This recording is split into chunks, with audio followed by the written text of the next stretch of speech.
Bonjour à tous, bienvenue à Grand Rieux, au Moulin des Deux Rieux. Voilà, je tenais absolument à vous faire découvrir ce lieu, un futur partenaire Christophe, qui fabrique de la farine de super qualité.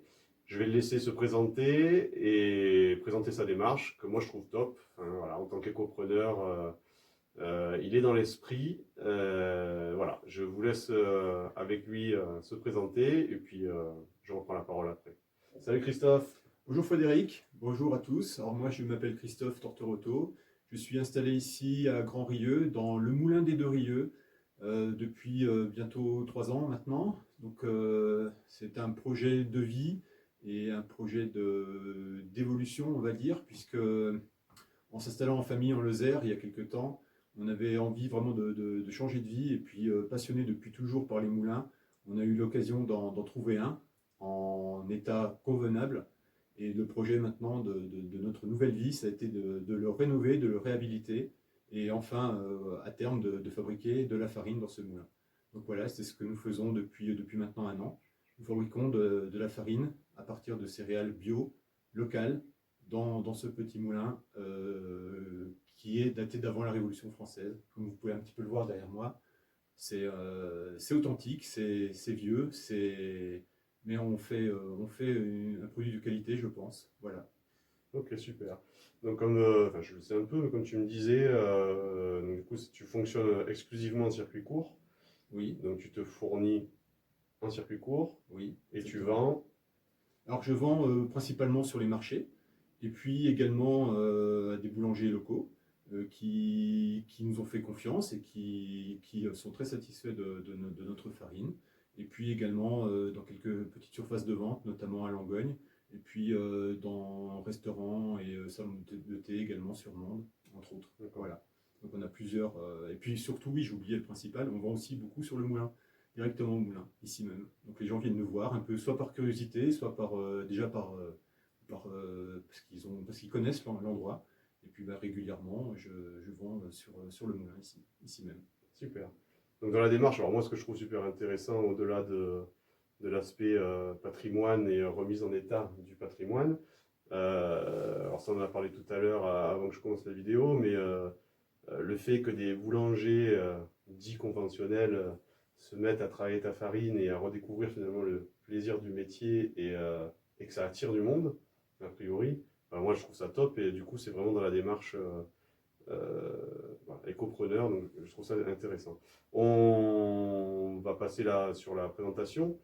Est-ce que c'est possible, je vais peut-être prendre le pod là pour qu'on fasse le tour et que tu expliques un petit peu à tout le Oui, monde bien comment sûr. ça marche? Oui, Allez, tout à fait. c'est parti.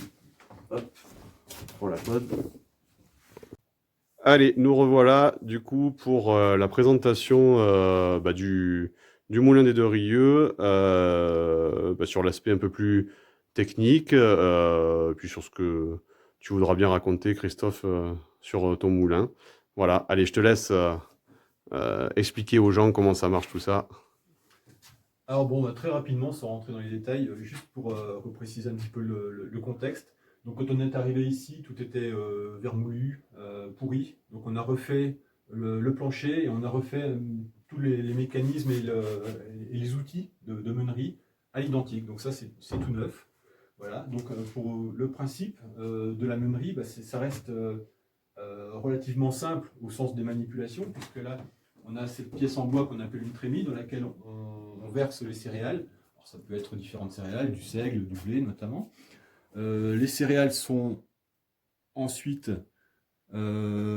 envoyées à travers ce trou entre deux meules en pierre. Donc les meules, ce sont deux pièces en pierre qui tournent l'une sur l'autre. Donc on en a une qui est exposée ici à l'arrière du moulin. En voilà un très bon exemple. Donc cette pierre qui est là, elle tourne sur une autre pierre du même diamètre qui, elle, ne tourne pas. Et donc le grain est d'abord ouvert et ensuite écrasé pour ressortir sous la forme de mouture, ce qu'on appelle la mouture. Donc c'est une farine intégrale, donc qui contient à la fois la farine et l'enveloppe de la céréale, le son.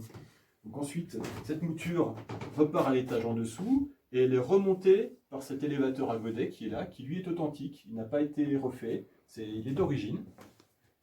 Et La mouture transite ensuite dans cette machine qu'on appelle la bluterie.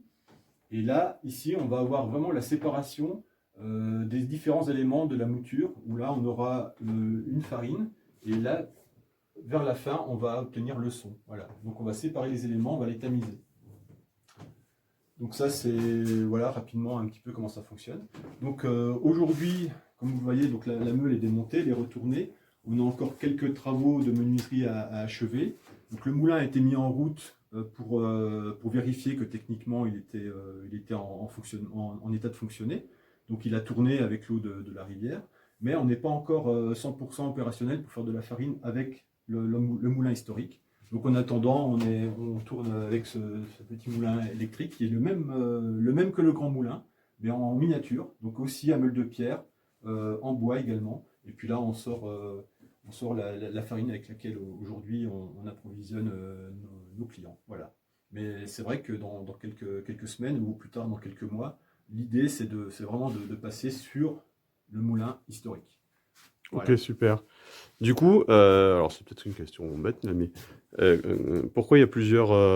ça va être différentes qualités de farine ou c'est la même qui tombe en plusieurs... Non, on peut soit, selon le type de tamis qu'on utilise à l'intérieur, soit obtenir la même farine tout le long, ou alors la séparer par élément. Différencier, voilà. D'accord. Auquel cas, à gauche, on aura la farine telle qu'on la connaît, et là, sur le milieu et surtout vers la droite, on aura le son. Voilà. Ok, d'accord. Toi, aujourd'hui, tu es sur un type de farine exclusivement. Pour aujourd'hui, oui, actuellement, Voilà. on n'est que sur un type complète, de farine. Complète, voilà. Complète Okay. ou semi-complète. Ça dépend aussi des caractéristiques des céréales. Comme on est on travaille sur du bio en respectant les rythmes de la nature, et aussi les céréales poussent, elles poussent pas forcément toujours sur le même sol avec le même ensoleillement. Elles n'ont pas forcément toujours les mêmes caractéristiques non plus. Donc on n'a pas un produit qui est homogène, contrairement à l'industrie. Là, on a vraiment un produit vivant, et d'un lot à l'autre, on aura des caractéristiques un peu différentes. Donc il faut s'adapter. Parfois, on a une farine semi-complète, parfois une farine complète. Enfin voilà, il y a aussi le processus de fabrication qui rentre aussi un peu là-dedans. Donc c'est vivant, donc ça évolue sans cesse. Voilà, il faut s'adapter. C'est un produit super, ouais. Voilà. Un produit que je vais travailler du coup, qui donne envie d'être travaillé dans un super lieu. Voilà. Bon, ben, j'espère qu'on aura été clair et que cette petite visite virtuelle vous aura plu. Je vous dis à bientôt. Ciao!